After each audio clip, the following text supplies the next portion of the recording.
জানো তো, প্রেমিকাদের মতো প্রেমিকদেরও কখনো কখনো কোনো কারণ ছাড়াই মন খারাপ হয়।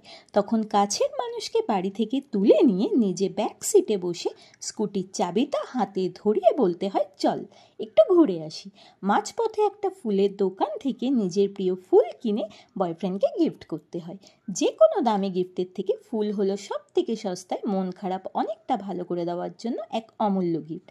তারপর সোজা চলে যেতে হয় গঙ্গার ঘাট।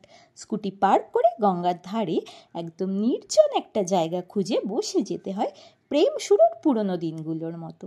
এই বর্ষার মরশুমে গঙ্গার ঠান্ডা হাওয়া মনের ভেতর জমে থাকা সব দুঃখ ধুয়ে দিয়ে যায়। কিভাবে দেখতে চাও? দেখো, এই দামাল ছেলেগুলোকে দেখলে কার না মনে পড়ে ছোটবেলার কথা, ছোটবেলার হারিয়ে যাওয়া নিঃস্বার্থ বন্ধুদের সাথে কাটানো সময়ের কথা। এরপর যখন ছোপ করে অন্ধকার নেমে আসে, তখন নিজের কাঁধটা বাড়িয়ে দিও যাতে সে কাঁধে মাথা রেখে একটু ভরসা খুঁজে পায় তোমার মধ্যে। আর সেই মুহূর্তে তুমি হাত ধরে বলো, আমি আছি তো, সব ঠিক হয়ে যাবে। তারপর একটু চলে যাও কুমারটুলি।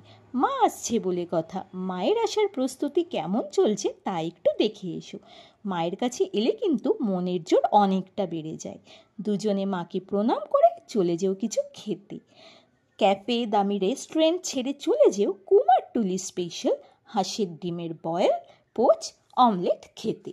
তারপর বৃষ্টি ভেজা রাস্তায় মনের মানুষকে জাপটে ধরে ভিজতে ভিজতে বেরিয়ে পড়ো ছোট্ট একটা লং ড্রাইভে।